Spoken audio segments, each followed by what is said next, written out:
Kwento ni Mia ang pananang buwan. Noong unang panahon sa malayong kagubatan ng Moonlit Forest, naninirahan ang isang sinaunang lahi ng elves.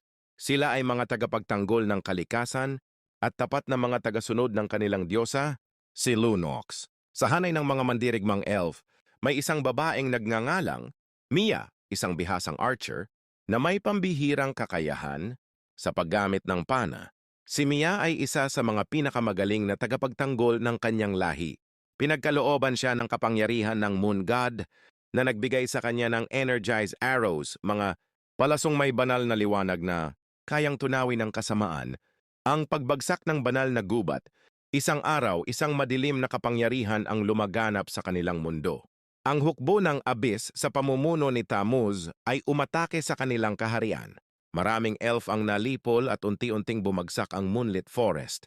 Bilang isang mandirigma, ginawa ni Mia ang lahat upang ipagtanggol ang kanyang bayan, ngunit kahit ang kanyang matinding kapangyarihan ay hindi sapat upang pigilan ang pagsalakay ng kasamaan.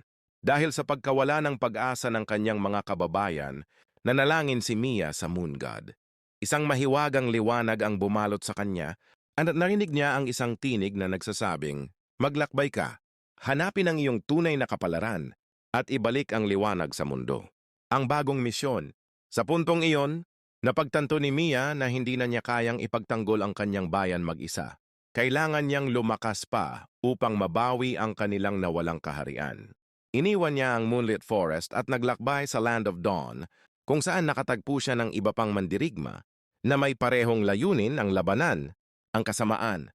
Ngayon, si Mia ay hindi lang isang elf archer, kundi isang tunay na tagapagtanggol ng hustisya. Sa kanyang moonlight arrows, pinapatumban niya ang mga kaaway at patuloy na hinahanap ang paraan upang maibalik ang kapayapaan sa kanyang bayan. Ang liwanag ng buwan ay hindi kailanman mawawala. Hanggat may pag-asa, may tagumpay. Mia, the Moonlight Archer.